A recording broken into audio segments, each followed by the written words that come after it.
Hey everyone, welcome back to my channel. Today I have a story to share that's deeply personal and honestly still a bit raw. It's about family, betrayal, and finding strength in the most unexpected places. If you've ever felt like the ground was pulled out from under you, or that someone you trusted let you down in the worst way, this might resonate with you. So, grab a cup of coffee, get comfortable, and let's dive in. It all started with 6 words my mother said to me during our last conversation. She was in the hospital, her hands trembling from the chemo, her voice soft but sharp. "Be careful who you call family," she said, smoothing out the blanket on her bed. At the time, I thought it was the medication talking, the fatigue, the fear. I never imagined she was warning me. My name is Lisa, and 1 week ago, I found out my brother sold the house I inherited from our mother without telling me. That house wasn't just a building. It was my childhood, my safe haven. A small 2-story with peeling blue shutters, an old oak tree out front, and a creaky porch swing where Mom used to read to us every Sunday. After Dad left when I was 8, that house became her world, and when she passed away last month, I thought she had passed that world on to me. Turns out I was wrong, or so I thought. It all began with a phone call. I was at home, still in my pajamas, nursing a cup of coffee, when my phone rang. "Hi, this is Mark Cunningham from Red Elmy. Just confirming you vacated the property at 318 West Hollow Drive. The buyers will be moving in next week." I blinked, nearly dropping my coffee. "Excuse me? I haven't sold anything." There was a pause on the other end. "You're Lisa Wexler, correct?" "Yes." Another pause. "I have a signed agreement from a Mr. Brian Wexler." He indicated he was the sole inheritor. My stomach dropped. "Brian is my brother. We both inherited that house." More silence, then a rushed, "You may want to speak with your attorney." I hung up and immediately called Brian. It went to voicemail. I didn't leave a message. Instead, I got in my car and drove to his apartment. He answered the door like he'd been expecting me, wearing that smug half-smile he's had since we were kids. "You sold Mom's house?" I demanded, my voice already shaking. He leaned against the doorframe. "I thought you'd be grateful. You couldn't keep up with the maintenance anyway." "You didn't even tell me." He shrugged. "You were always more attached to her memory than the house." I needed the money. I deserve it more. Those words, "I deserve it more," I couldn't even speak. I turned and left, hands clenched into fists. By the time I got home, I was already dialing the number of Mom's lawyer, Grace Lynn, the woman who had handled Mom's will. I hadn't read it in detail. Mom had passed barely 2 weeks earlier. Everything was still a blur of flowers, condolences, casseroles, and aching silence. But now, I needed answers. Grace met me the next morning in her downtown office. She was calm, collected, the kind of lawyer who always wore soft colors and had a way of delivering brutal truths like gentle weather. "I'm sorry, Lisa. I thought your brother would at least wait until probate was finalized." "He didn't wait. He already sold it." She raised an eyebrow. "That's interesting." I blinked. "What?" Grace reached for the thick envelope labeled "Last Will and Testament, Margaret Wexler." "Your mother included a clause in the fine print. It wasn't highlighted because I assumed it would never become relevant." She flipped a few pages and pointed to a paragraph I'd completely overlooked. "The property located at 318 West Hollow Drive is to be inherited by both children, Lisa and Brian Wexler. However, under no circumstances may the house be sold without the unanimous written consent of both parties. Any attempt to sell the property without such consent will render the transaction void." I stared at it, barely breathing. "He sold it anyway," I whispered. Grace leaned back, hands folded. "Then the sale is invalid, and if the buyer wasn't made aware of this clause, it may count as misrepresentation or even fraud." A cold satisfaction began to creep in beneath the hurt. "So, I can get it back?" Grace nodded. "And if I were your brother, I'd be very worried. He forgot to read the fine print." The gravel crunched under my tires as I pulled into the driveway of the only place that had ever felt like home. The "For Sale" sign was still staked in the front lawn, now branded with a red "Sold" sticker. In front of the porch stood a moving truck, half unloaded. Men carried furniture into the house like they owned the place. They didn't, not yet. I parked crookedly, slammed my car door, and marched up the drive. My heartbeat was thumping in my ears, and then I saw him. The man giving orders to the movers wore a navy blazer and polished shoes that didn't belong in a place like this. His head turned as I approached, and the moment our eyes met, the world seemed to tilt slightly. Jason Monroe. Of all the people who could have bought the house, it had to be my ex. "Lisa," he said, surprise clear on his face. "What are you doing here?" "I could ask you the same thing," I shot back. He took a few steps forward, brow furrowing. "I bought this house. Your brother sold it to me 2 weeks ago." "This house isn't his to sell," I cut in. "I own half of it." The color drained from his face. "You're kidding." "I wish I was." We stared at each other in a silence thick with tension. It had been 4 years since we'd last spoken, since our breakup ended with more silence than closure. Jason had been my first love, and now he was the man unloading boxes into my childhood home. "You need to stop the movers," I said. He hesitated, then turned and barked, "Hold everything." The workers paused, arms full of boxes. I could feel my pulse calming slightly, the only thing steady in a whirlwind of betrayal, anger, and disbelief. "Lisa," Jason said more gently, "your brother assured me everything was legal. He signed the deed, showed me the probate documents." "He forged this sale," I snapped. "The will specifically says both heirs have to consent in writing. He never even asked me. That signature on the sale agreement, it's just his." Jason ran a hand through his hair. "Then the sale's not valid." "Correct." He looked away, embarrassed. "I didn't know. I wouldn't have if I'd known." I crossed my arms, trying to contain the emotions bubbling up inside me. "I don't care about your buyer's remorse. I care that Brian tried to erase me from my own inheritance." Jason gestured toward the porch. "Can we talk inside?" I hesitated. The porch swing was still there. So was the wicker chair Mom had bought at the flea market when we were kids. This was still my house, at least half of it. "Fine," I said, and walked up the steps first. The house smelled like lemon cleaner and sawdust. Boxes lined the hallway, but much of the place was still untouched. Mom's floral wallpaper, her antique clock ticking in the corner, her presence clung to the walls like perfume. Jason sat down at the kitchen table and gestured for me to join him. I did, reluctantly. "I get why you're angry," he said, "and you're right to be, but I promise I acted in good faith." "I'm not blaming you," I replied, "not entirely. But Brian, he knew exactly what he was doing." Jason frowned. He said a lot of things, actually. Said you didn't want the house, that you'd moved on, that you couldn't afford the upkeep. I scoffed. "Typical." He also said you never came to visit Mom when she got sick, that you were too busy. My jaw clenched. I was with her every Thursday night for the last year of her life. I cooked her meals, helped her bathe when she couldn't stand. He showed up maybe twice. And then, suddenly when she's gone, he wants to play devoted son and claim the house. Jason looked down. Then I got played. He paused. "There's something else." I didn't think much of it at the time, but he was pushing me to close fast. Said he was under financial pressure, that the funds were already committed to a new business venture. I narrowed my eyes. That sounds exactly like Brian. Did he say what the venture was? No, but he seemed nervous, jittery. He didn't even want to hire a lawyer, just used a friend to draw up the contract. I should have seen it. I pulled out my phone and showed Jason a photo Grace had texted me earlier, the clause in the will. Jason studied it, then blew out a breath. "Well, that's clear. Without your signature, this sale is worthless."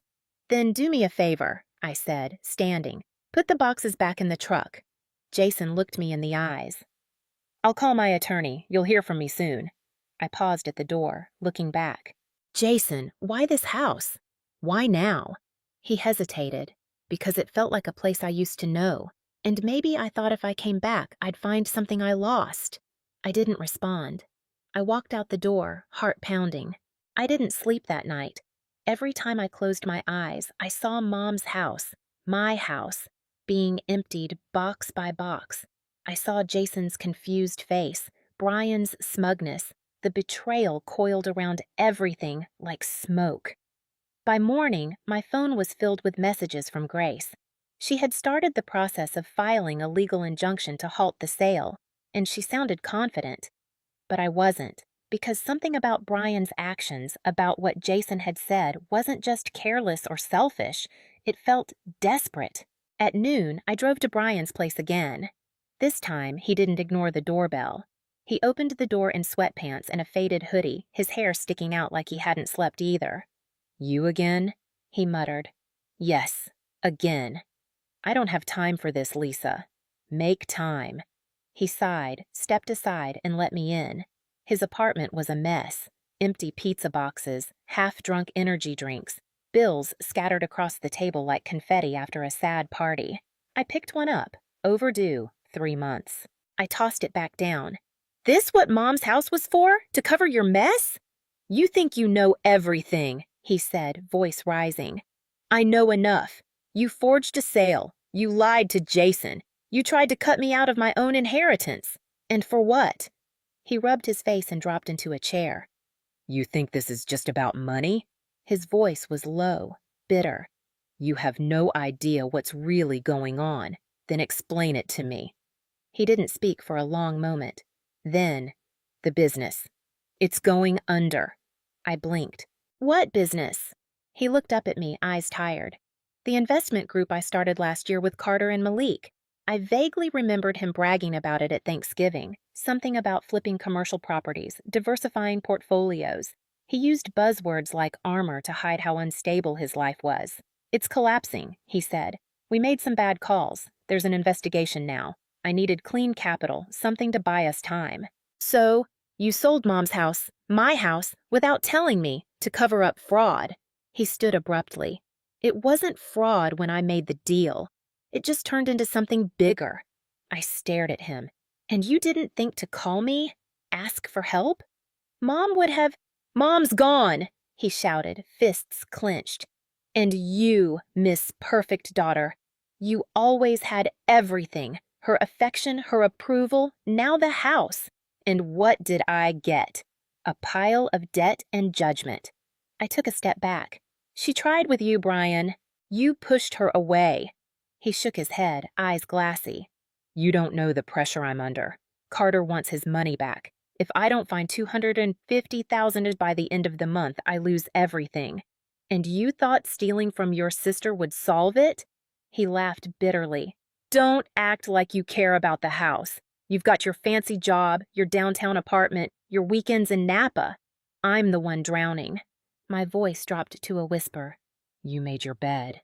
You don't get to steal from the dead to fix your mistakes." He looked at me, something flickering in his expression. Shame, maybe, or maybe just panic. "You need to undo the sale," I said. "Tell Jason the truth. Give the money back." "I can't," he muttered. "It's gone." "Gone?" He nodded. "Transferred, wired to a holding account under Malik's name. He said he'd multiply it in a week. Now he's ghosting me." I couldn't believe what I was hearing. "You gave our mother's house to a man who's now disappeared with the money." Brian sat back down, head in his hands. "I was trying to save everything. I didn't think—" "No, you didn't." My phone buzzed. A message from Grace. "Judge granted the injunction. The sale is frozen until further notice. Please come by the office as soon as possible. We need to talk."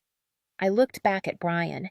"This isn't over. The house is still mine. And now you may be facing more than just bankruptcy." I turned to leave, but paused at the door. "One more thing. Did Mom know about any of this before she died?" He didn't answer right away, but then, just as I turned the knob, he whispered, "She found something. A document. A letter. I don't know what it said. She locked it away before I could read it." "Where?" "In the house." I left without another word. Grace's office was buzzing with quiet intensity when I arrived. Paralegals murmured down the hall, and phones rang in muted tones, like everyone was just one step ahead of something big. Grace waved me into her office and shut the door behind me. "The injunction's in place," she said. "That house can't legally change hands now. But Lisa, there's something else we need to talk about." She slid a stack of papers across her desk, property records, probate filings, digital logs. "I dug a little deeper into Brian's activities," she continued, "and I found something odd. He filed a power of attorney form 3 weeks before your mother passed. My heart sank. A power of attorney? She was barely coherent by then. That's exactly the problem. Her signature on this form. It's almost perfect. Too perfect. You think he forged it? I think it's highly suspicious, she said. And if he used this document to push through financial decisions in her final days, including the sale of the house, that could be criminal. The rage I had been trying to suppress roared back to life. Do we have proof? Not yet, Grace admitted. But there's one more thing. When your mother was admitted to the hospice center, the intake nurse logged that she brought a small metal box with her. It was listed in the personal belongings report. But when I requested a copy of the final inventory, it was missing. Vanished? No explanation. I stared at her, pulse spiking. Do you think that box is still in the house? If Brian didn't know about it or couldn't access it in time, it might be. We left her office 20 minutes later and drove to the house. Jason met us there, waiting on the porch with his phone in hand. Movers haven't been back, he said. Everything's quiet. Good, I replied. Let's keep it that way. The three of us walked through the familiar hallways of my childhood, stopping in the sunroom, the place Mom had always treated like her sanctuary. I could still picture her sitting in that faded armchair with her tea and crossword puzzle, the afternoon light dancing through the sheer curtains. Check the desk, Grace said. I moved to the old wooden secretary desk Mom loved. I'd gone through it after she died, but never with the intent to search, only to remember. But now, I tugged at the bottom drawers with fresh eyes. That's when I felt it. The second drawer stuck halfway, just like it always did. But this time, when I reached behind it, I felt something hard lodged against the back. Jason helped me carefully lift the drawer out, revealing a small panel. It wasn't screwed down, just wedged in place. We pried it free. Behind it, nestled in a hollow compartment, was a small black metal box, dusty but intact. No key? Grace asked. No, I said, turning it over. It's not locked. I lifted the lid. Inside were neatly folded documents, USB drives, and an old cell phone. Jason let out a low whistle. Well, someone didn't want this found easily. I pulled out the documents first. Bank statements, wire transfers, names I didn't recognize. Carter Fields, Malik Idris, and Brian's, again and again. His name attached to unapproved transactions pulled from Mom's accounts. She was tracking everything, I whispered. She knew he was using her money. Grace leaned in, scanning the documents. And it looks like he used one of your mother's joint accounts to funnel money into an offshore LLC registered in Brian's name. This wasn't just an emotional betrayal. It's financial fraud. Jason picked up the old cell phone and powered it on. Surprisingly, it still worked. There's a voicemail, he said, from 3 days before she passed. We listened. Lisa, if you ever find this, I hope you'll forgive me. I wanted to believe your brother would do the right thing, but I was wrong. I tried to protect you, to protect what matters, but I think time's running out. Don't trust what they tell you. Follow the money, and whatever you do, don't let them sell this house. My breath caught. She hadn't written a letter, hadn't sent me instructions, but she had tried to warn me. She just hadn't lived long enough to make sure I heard it. Grace picked up one of the USB drives and slid it into her laptop. What's on there? I asked. Her brow furrowed as she scrolled. Holy hell, these are recordings! Phone calls between Brian and someone named Malik. He was trying to get the house appraised in secret, planning to sell it weeks before your mother even passed. My knees felt weak. Jason steadied me. She knew, I whispered. She knew all along. And now, I had proof. Lisa, your brother's going to jail. But if he realizes we found this box, he may try to destroy everything. We need to act tonight, Grace said, her voice low and urgent. We stood in my mother's sunroom, the secret metal box open in front of us. Jason looked between us, tension rising in his shoulders. You really think he'd go that far? He asked. Grace didn't hesitate. He's already forged signatures, lied in legal filings, and used estate assets to fund a fake business. If he knows we have the documents and recordings, he won't just sit back and wait. I looked down at the USB still plugged into Grace's laptop. The folder labeled Calls, Malik and Brian was full, At least a dozen audio files, all time-stamped. We'd only listened to one. It had been enough to make my stomach turn. We pushed the sale before probate finalizes. Her daughter's distracted with work. I'll handle the paperwork. No one's going to notice a missing signature, not if we move fast. And another. Once the funds hit the holding account, we're in the clear. Just make sure she doesn't find the safe. Mom kept everything. I closed my eyes. I could hear her voice again. Mom, fragile but sharp, speaking into that old voicemail. Don't trust what they tell you. Don't let them sell this house. Too late, but not beyond repair. Grace snapped her laptop shut. We need to secure everything. I'll take the documents and USBs back to my office and make digital copies immediately.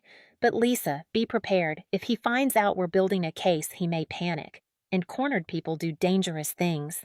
Just as she said it, headlights flooded the front window. A car door slammed, then another. Footsteps on gravel. Jason moved to the curtain and peeked outside. "It's Brian," he said, "and he's not alone." My breath hitched. "Who's with him?" Jason squinted. "I think it's Carter." From the documents. Grace swore under her breath and grabbed the metal box. "You need to stall them," she said, already moving toward the back door. "I'll leave through the garden and head to my car. Keep them talking. 5 minutes, no more. I'll text you when I'm safe." Jason and I nodded and she disappeared through the back. Then, the front door opened without knocking. Brian strode in like he still owned the place, Carter close behind.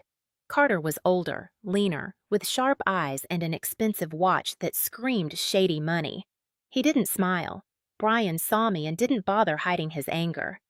"You've been snooping," he snapped. "You had no right."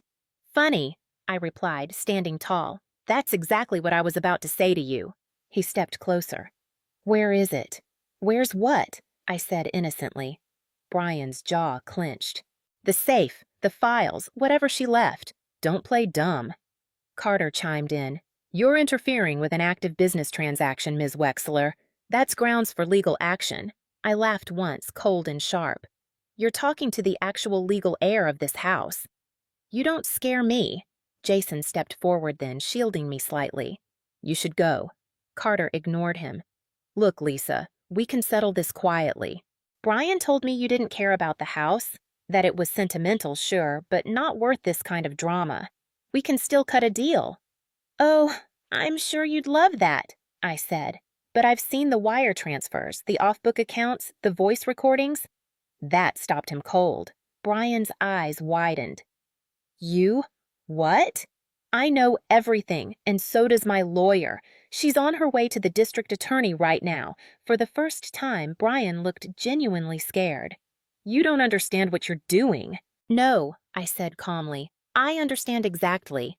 You stole from Mom. You tried to erase me. You committed fraud. And now you're going to answer for it." Carter grabbed Brian's arm. "We need to go. Now." They turned to leave, but not before Brian looked back at me with a strange mix of anger and something that almost looked like regret. "You could have just let it go," he said softly. "You could have just asked for help," I replied. The door slammed behind them. A moment later, my phone buzzed. "Grace, safe, en route to DA. You did good." Jason let out a breath. "Think they'll come back?" I shook my head. "Not with what we have." We locked the door, and I sat down on the same sunroom chair Mom used to love. The house felt different now, less haunted, more mine. Jason sat beside me. "You okay?" I looked at him. "I will be, but there's one more thing I need to do." The call came at 8:03 a.m., just as I was pouring my second cup of coffee. "Lisa, this is District Attorney Monica Reyes. We've issued the warrants. Brian and Carter will be picked up today." I stood frozen in my kitchen, heart pounding. "That's good," I said, exhaling slowly. "Thank you." "There's more," she added. "We recovered additional evidence from Carter's office. You'll want to come down and see it. There's a deeper layer to this." An hour later, I was seated across from her in a small, windowless room at the DA's office. Monica slid a thick manila folder toward me. These documents were hidden in a locked cabinet. Carter had gone to great lengths to cover his tracks. Offshore transfers, real estate fraud, false contracts under multiple shell companies. But this, she tapped the folder. This one ties everything back to your mother's estate. I opened it and stared. There, in black and white, was a contract drawn up 2 months before my mother's death, transferring all estate assets to a company called Hollow Pines Holdings. I've never heard of this company, I said. Monica nodded. It's fake, set up by Carter and Brian. But here's the problem. This contract is dated, signed, and notarized, and it supersedes the will, on the surface at least. But it's a forgery. We believe so. The notary listed on the document died 3 years ago. My stomach turned. They forged an entire contract to override the will, I whispered. Monica closed the folder. Your mother must have suspected this. That's likely why she documented everything, why she hid the files in the desk. And the voicemail, the recordings, I added. She was trying to leave breadcrumbs. And you followed them, she said, offering a small, genuine smile. You did what she hoped someone would do. I left the office with the folder tucked tightly under my arm, walking through downtown like I was floating. Everything felt both surreal and vividly real, like the past few weeks had cracked something wide open, not just in my family, but in me. That afternoon, I returned to the house. My house. Grace had already filed the paperwork to legally reinstate the title in my name. The judge had ruled the sale to Jason null and void. Jason had graciously withdrawn with no hard feelings and even offered to help with repairs if I chose to stay. The sun filtered into the sunroom, highlighting the dust still suspended in the air. I walked to the secretary desk, now empty, and opened the drawer one last time. It was strange how the house still smelled like Mom, a mix of lavender, old books, and lemon polish. She hadn't just left behind memories. She'd left behind a trail of truth, quiet but powerful. I heard a knock at the door. When I opened it, Riley stood there, Brian's ex-girlfriend. We hadn't spoken in years. I heard what happened, she said, eyes wide. Brian called me last night. He sounded broken. He has every reason to be, I said. She hesitated. I know it's not my place, but I always thought you should have gotten the house. Your mom trusted you. Everyone knew that. I nodded slowly. Thank you. I also came to tell you Brian's going to take a plea deal. He's cooperating with the investigation into Carter's network. Apparently, Carter's been laundering money for years using fake real estate deals like yours. So, it hadn't just been about the house. It had never just been about the house. After Riley left, I walked through every room. The old wooden staircase still creaked. The guest room still had the faded quilt Mom made the year after Dad left. And in the upstairs closet, I found a box labeled in her handwriting. Lisa. For later. Inside were photos, me and her, me and Brian as kids, and one photo of the three of us together, smiling, long before the lies. A sticky note was tucked between the pages. If you're reading this, it means you stayed. Thank you for holding on to what matters. P.S. Even broken things can be beautiful again. I sat on the floor and cried, not from grief or anger, but from release. The house was no longer a battleground, it was a beginning. 3 months later, after the final court ruling, the estate was settled. Carter was indicted on federal charges. Brian accepted his sentence. 18 months in state prison with a restitution agreement. He didn't fight it. We spoke once before he turned himself in. I don't expect you to forgive me, he said, voice shaking. But I'm sorry. I'm not ready to forgive, I replied. But I hope you become someone who deserves it. He nodded and walked away. Jason came by a few weeks later with fresh flowers and a coffee from my favorite cafe. You really staying here? He asked. Yeah, I said. I think Mom wanted this place to feel like home again. I owe her that much. He looked around, hands in his pockets. You're stronger than you used to be. No, I said softly. I'm just done being quiet. And that, my friends, is the story of how I reclaimed my inheritance, uncovered the truth, and found a strength I didn't know I had. If there's one thing I've learned, it's that family isn't always about blood. It's about who stands by you when things get tough. And sometimes the people you least expect can surprise you. If you made it this far, thank you for listening to my story. It means a lot to share this with you. If you enjoyed it, please give this video a thumbs up, share it with someone who might need to hear it, and don't forget to subscribe for more content like this. I'd love to hear your thoughts in the comments below. Have you ever faced a betrayal like this? How did you handle it? Let's start a conversation. Until next time, take care and remember, be careful who you call family.